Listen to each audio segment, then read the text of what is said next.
You welcomed them into your house for more than 10 years. You viewed them as a large, eccentric, patriotic family. You saw their weddings, their courtships, and their never-ending births. You believed you were viewing a program about family, faith, and thrift. In actuality, you were viewing the most effective long-form political ad in contemporary history. The money led us. We looked at the lobbying documents. We traced the influence's path from a little Arkansas community to the highest ranks.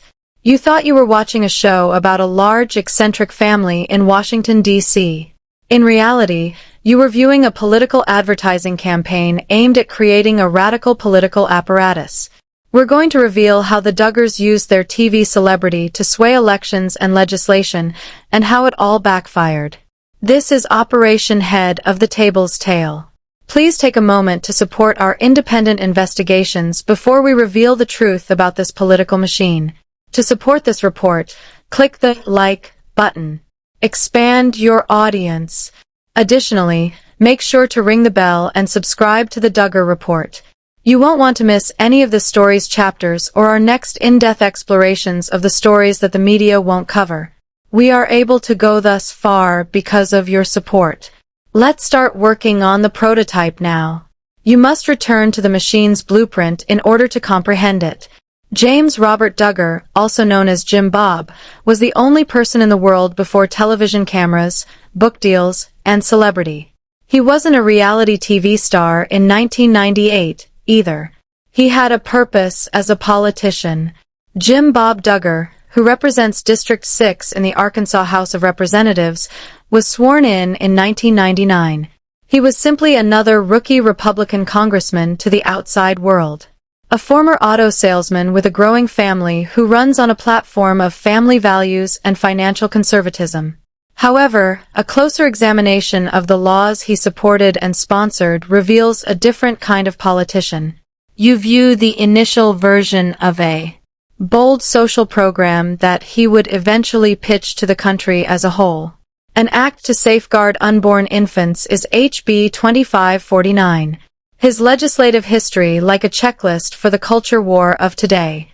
A pillar of the movement he would later represent nationally, he co-sponsored proposals to drastically restrict access to abortions with the goal of defining life as beginning at conception. He wasn't merely casting party line votes. He worked as an architect. However, it was more than that. The concept of covenant marriage was one of his trademark topics.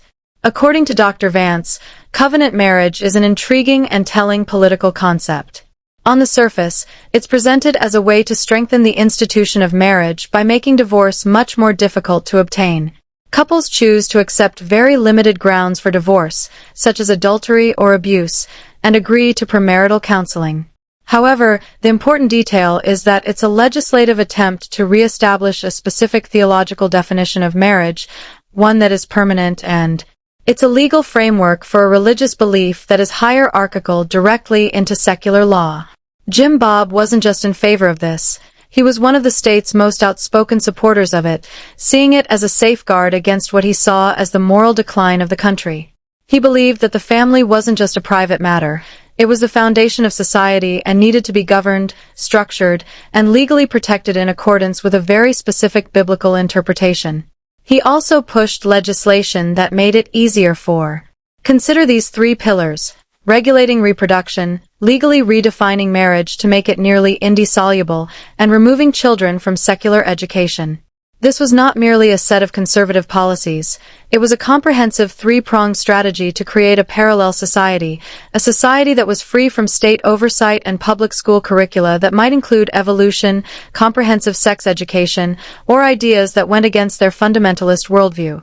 This was the plan, this was the vision, operating under its own rules. However, in 2002, Jim Bob Duggar set higher goals and was crushed when he ran for the U.S. Senate. According to the newspaper headline, Duggar lost the Senate primary, Hutchinson won the GOP nomination, and he lost the Republican primary to incumbent Tim Hutchinson. By all accounts, his political career was over. He was a failed state representative who couldn't even make a dent in a statewide race. But according to our insider reports, sources who were active in Arkansas politics at the time, the loss wasn't an end. Rather, it was a revelation. For years, those who closely followed Jim Bob's career have held the exclusive belief that the Senate loss taught him a vital lesson. You can't achieve radical change through the front door of conventional politics alone. The establishment is too entrenched. He couldn't win an election, but he realized he could win an audience, so he switched from politics to propaganda. The objective remained the same, but the method was about to become infinitely more powerful. He was about to exchange the voters of District 6 for 1 million viewers and the Arkansas state capitol for a television studio. The voters are too diverse. To win, you can't just change the laws. You have to change the culture first. You have to change hearts and moss. And how do you do that on a mass scale? The Institute in Basic Life Principles, or IBLP, is an ideology that is so pervasive that it dictates every aspect of life, from how you dress to who you marry to how you vote. For the Duggar family, it was more than just a religion. It was an operating system founded by the now disgraced Minister Bill Gothard. To understand what happened next, to understand the television show, the lobbying, the entire political machine, you have to understand the software that was running in the background. Imagine a pyramid of power ordained by God himself, with God at the top and the husband, the head of the household, directly beneath him. This is the umbrella of authority. IBLP is a non-denominational Christian organization that promotes a rigid, hyper-patriarchal worldview. It is not a church you attend on Sunday. Rather, it is a totalistic system of belief taught through homeschooling curricula, multi-day seminars, and an endless stream of literature. According to Dr. Vans, any deviation from this structure, a wife questioning her husband, a child disobeying a parent, is seen not just as misbehavior but as rebellion against God's divine order. It opens a spiritual hole in the umbrella, allowing Satan's fiery darts to attack the family. At the very bottom are the children who must obey their parents without question, while beneath him are the wife whose primary role is to be his helpmate and submit to his leadership joyfully. The psychology of IBLP is based on fear and control. It makes the loop closed. Miscarriages, health problems, or financial difficulties are not the result of pure luck.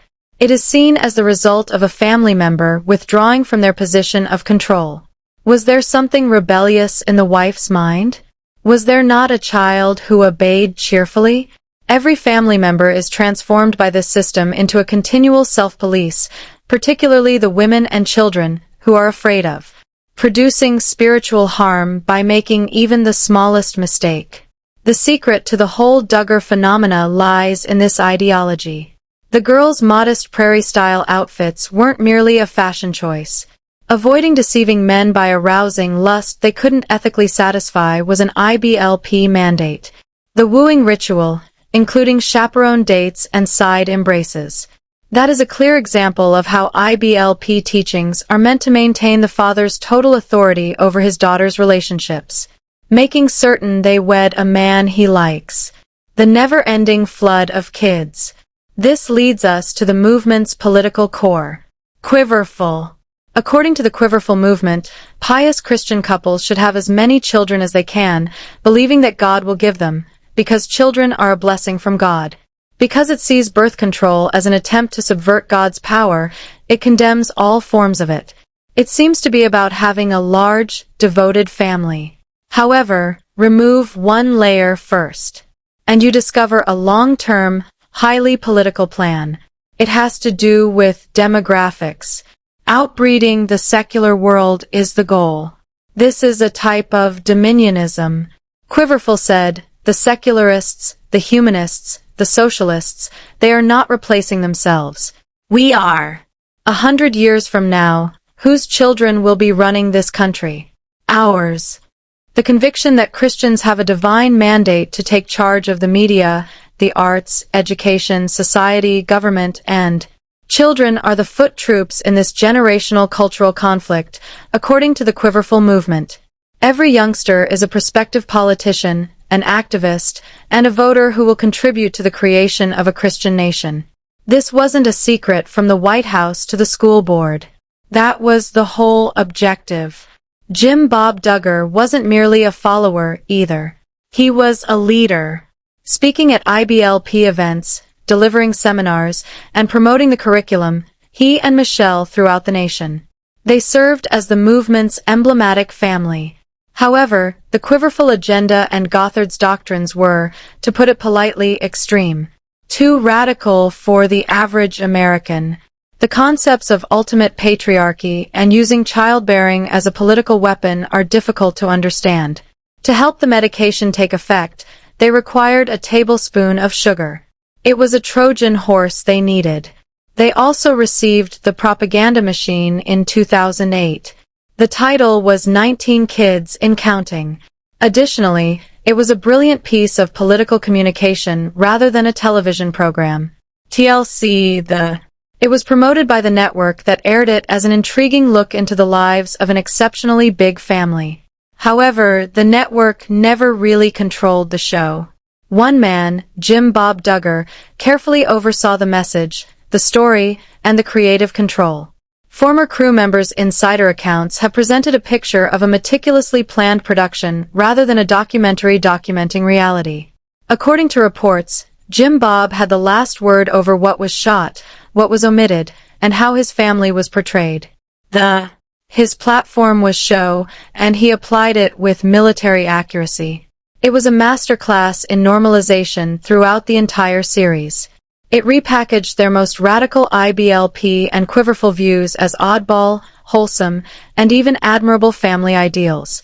You were informed you were seeing a charming, traditional couple, but Doug stated, "We're doing a courtship, which is really getting to know each other for the purpose of marriage.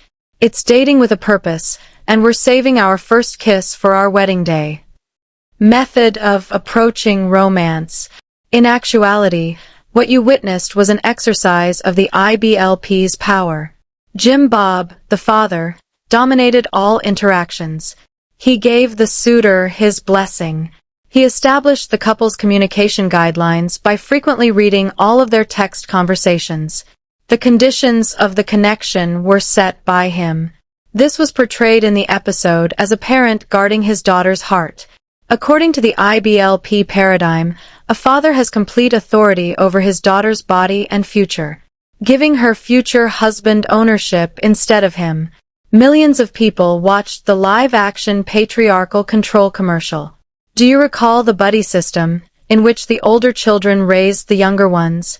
The show presented this as an excellent way to teach responsibility and teamwork in a large family. But it had a different function when viewed through the prism of their beliefs. The children were indoctrinated into a strict hierarchical system from infancy. It taught the females how to be housewives and raising children, getting them ready for their destined roles as moms and wives.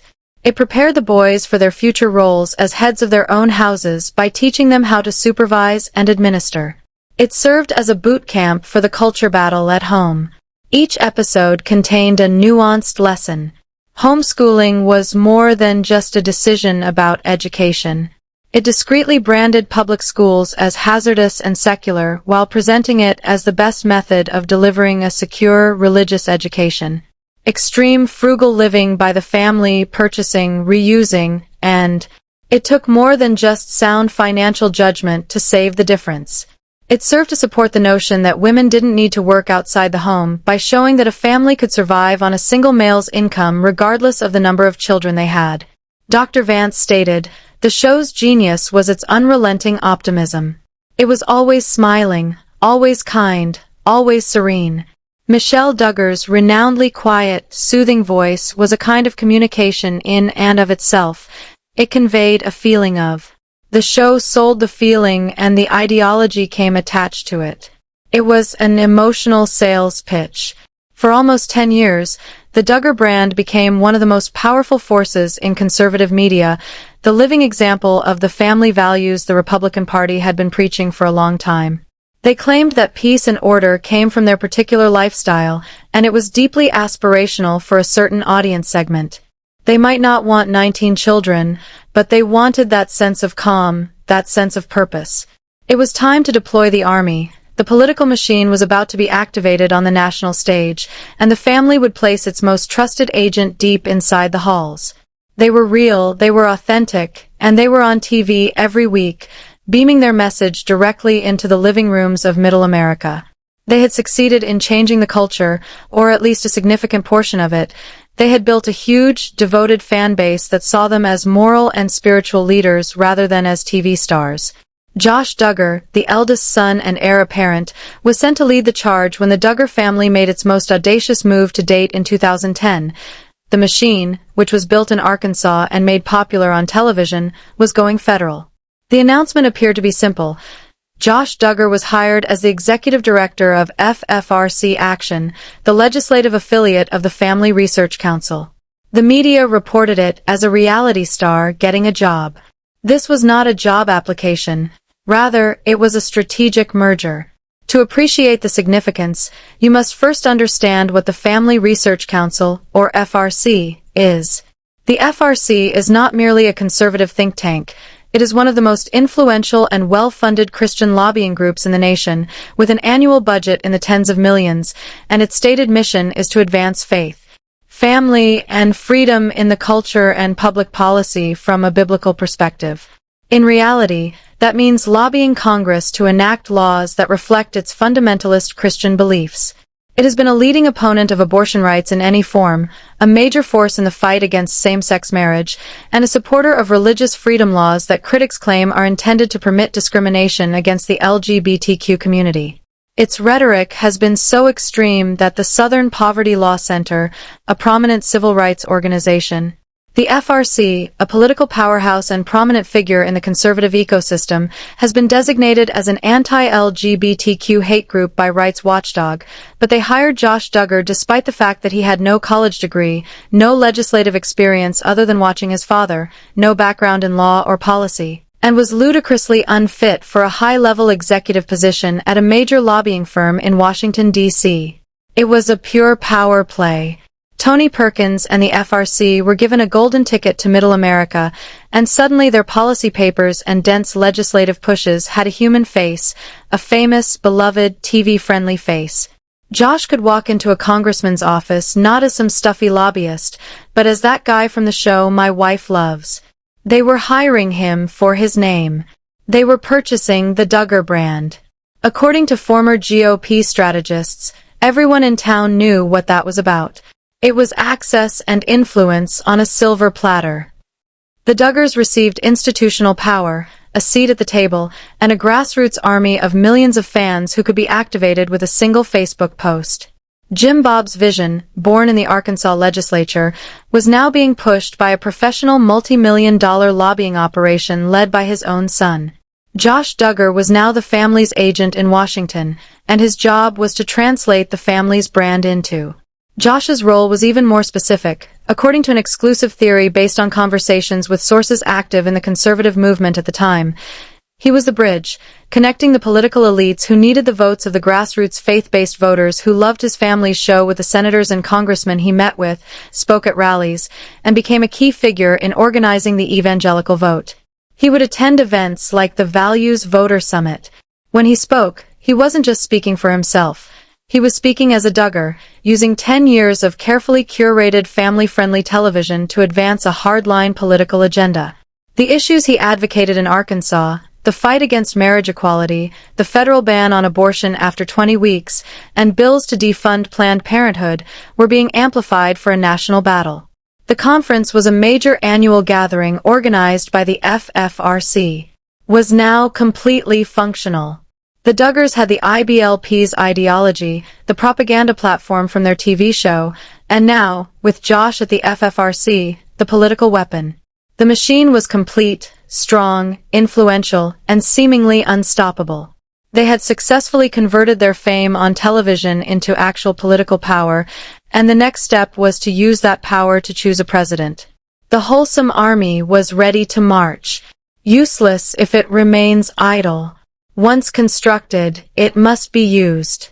Beginning in 2008, the Duggars' political machine emerged as the most distinctive and successful voter outing operation in contemporary American politics, a traveling roadshow of family values that could be sent to the front lines of the culture war, the Iowa caucuses, and the South Carolina primaries.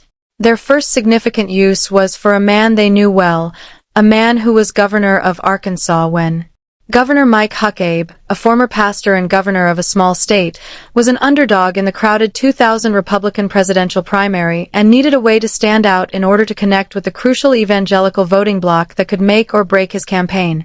He needed an authenticator and a symbol, and he found one in the Duggar family. It was a brilliant political move. The Duggars weren't just celebrity endorsers, they were a living, breathing promotional campaign for. David Wallace said, "You cannot overstate the impact they had, especially in places like Iowa."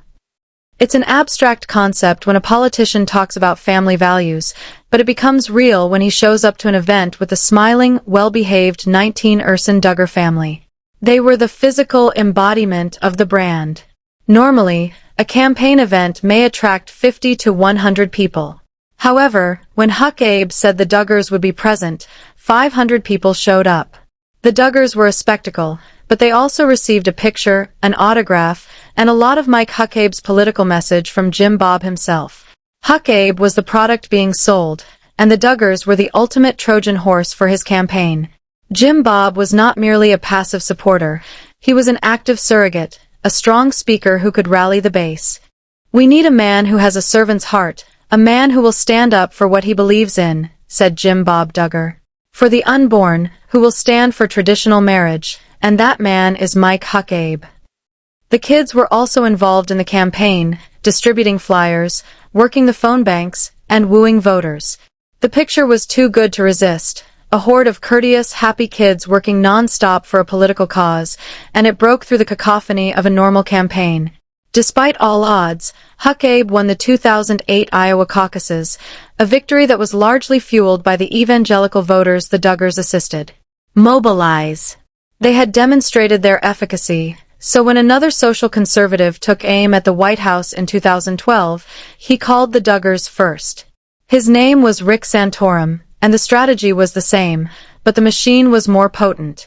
By 2012, 19 Kids and Counting was a ratings powerhouse, the Duggar brand was at its height, and their support was the evangelical equivalent of a seal of approval. According to former GOP strategists, Santorum's campaign was even more explicit. They weren't just supporters, they were validators. Santorum's entire campaign was about being the true conservative, the family values candidate, and having the Duggars on stage with him was like having the good housekeeping seal of approval. The Duggars were his key to unlocking the Protestant evangelical base. Once more, the family loaded up an RV and entered the campaign trail. And like Huckabee, Santorum shocked the establishment by winning the Iowa caucuses, and he would go on to win 10 more states, becoming the last real challenger to Mitt Romney. It was a stunning performance, and behind the scenes, operatives credited the Duggar machine with providing the crucial votes. It was a signal to the entire movement. This is our guy. They could move thousands of votes with a single appearance. In a close primary, that's the difference between winning and losing. But what was the quo? What did the Duggar family receive in exchange for their political kingmaking? Our investigation reveals that the answer lies back in Arkansas. It's a tale of access, influence, and a legal system that appeared to bend in their favor. To understand it, we must go back to a dark secret the family fought to keep. This was the quid. The Duggars used their celebrity, their grassroots army, and their powerful brand to help elect men who shared their radical worldview. The quid pro quo is the part of the story that was never supposed to be told. It's a story of a timeline, of connections, and of questions that have never been answered. To unravel it, we must establish 3 important facts. First, that Mike Huckabee was the governor of Arkansas from 1996 to 2007, and that the entire state's law enforcement and judicial apparatus finally responded to that secret. Fact 2. During Huckabee's governorship, Jim Bob Duggar served in the Arkansas House from 1999 to 2002. They were political allies and fellow combatants in the culture war, and in 2000 to 2008, the Duggars would become Huckabee's most valuable campaign asset. Their relationship was strong and mutually beneficial. Fact 3. Intus. While the Duggars were filming the television specials that would make them famous, a police report was filed in Springdale, Arkansas, regarding a police investigation into felony crimes against children was underway after it was alleged that the eldest son, Josh Duggar, had sexually molested 5 minor girls, including some of his own sisters, years earlier when he was a teenager. This was a state matter, not a family matter, and after a report was prepared and a case file was opened, nothing happened, no charges were filed, and the case was ostensibly closed. Bob Baff, the prosecuting attorney at the time, would later say he declined to prosecute, citing the statute of constraints and the fact that Josh was a minor at the time of the incidents. The report was filed away, and the Duggar family's television career took off. This official police investigation record was buried for 9 years, a ticking time bomb that would have destroyed the family's wholesome brand that they were meticulously cultivating. The question is, why? Why did a case with such explosive potential just disappear? This is where we need to make the connection. 2006. The Duggars were already well known in Arkansas at the time, but they were not yet the international celebrities they would become.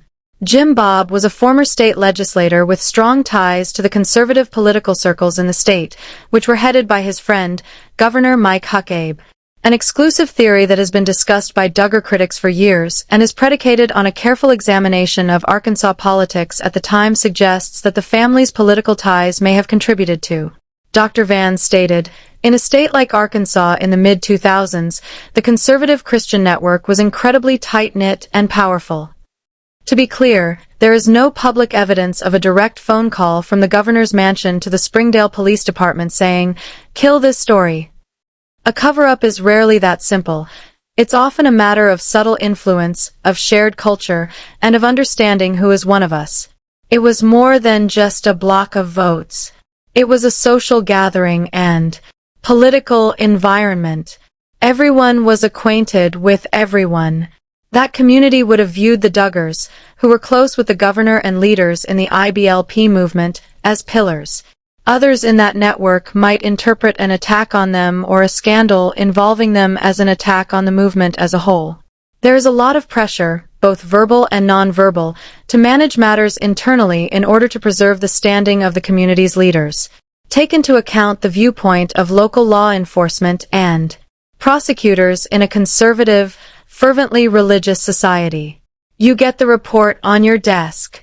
It concerns the son of a former state lawmaker with a lot of connections who was well known for his closeness with the governor and his piety. Through religious counseling, the family assures you that they have taken care of it themselves.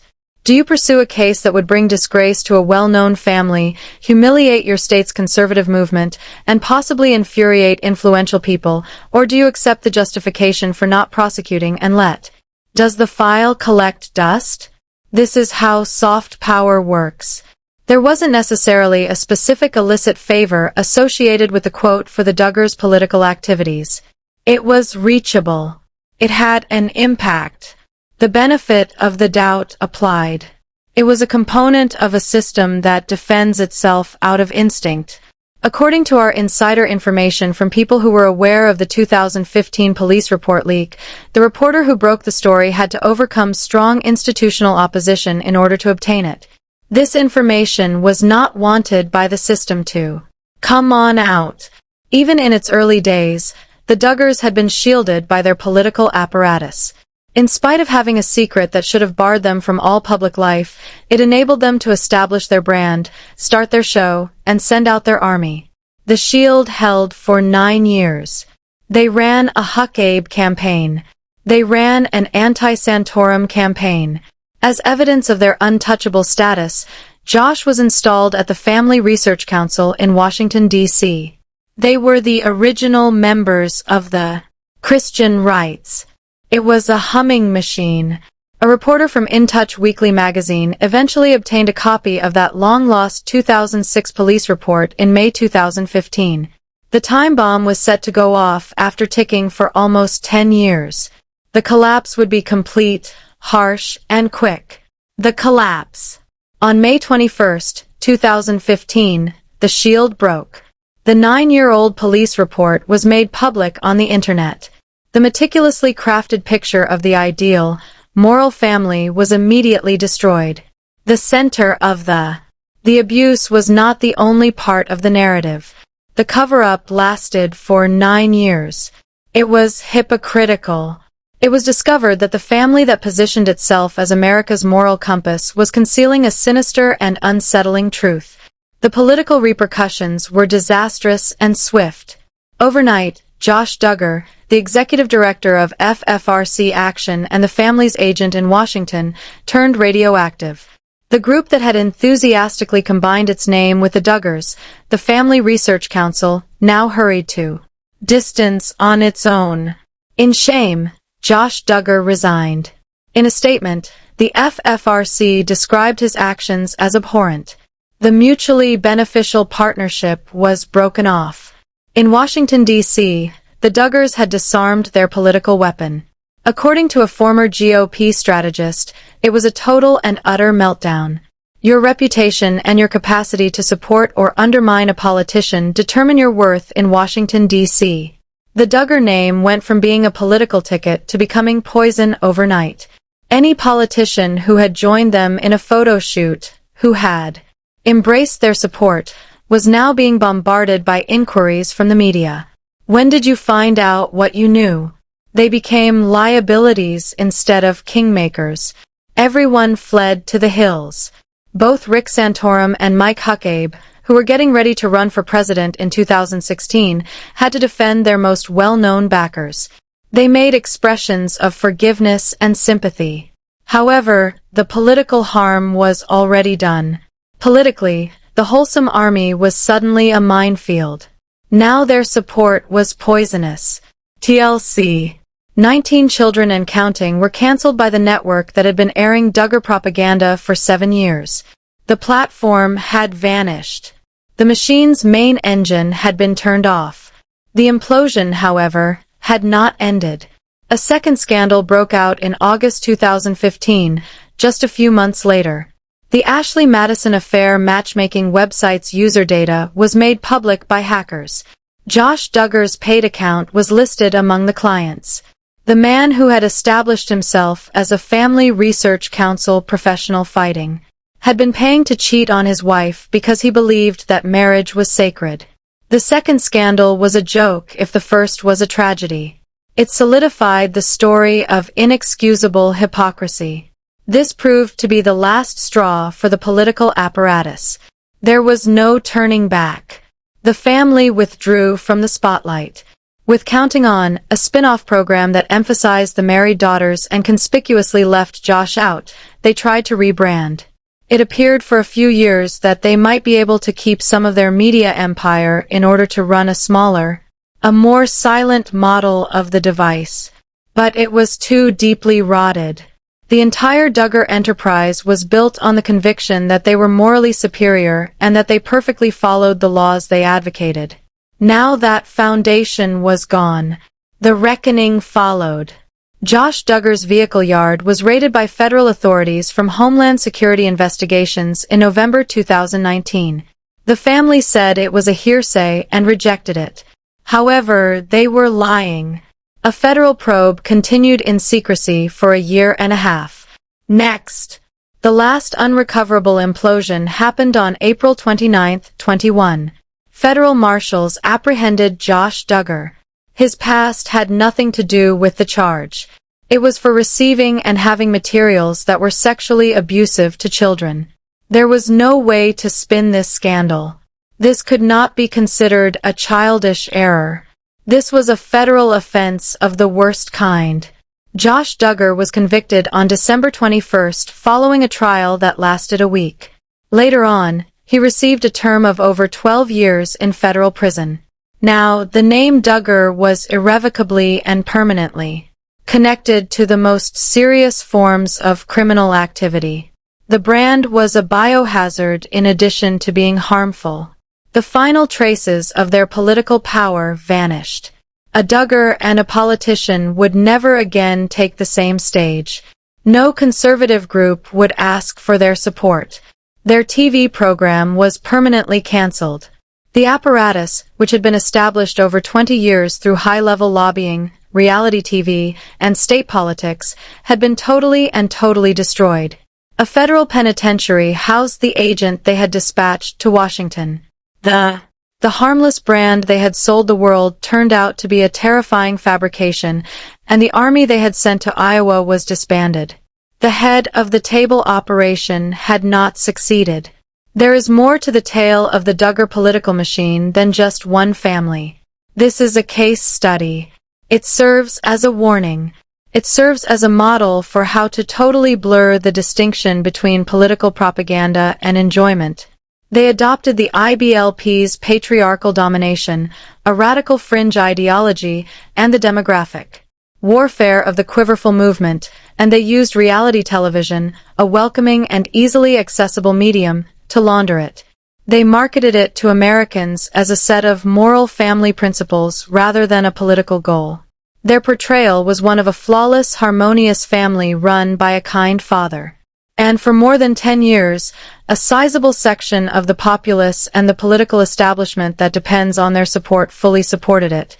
They turned their kids into weapons. They turned their faith into a weapon.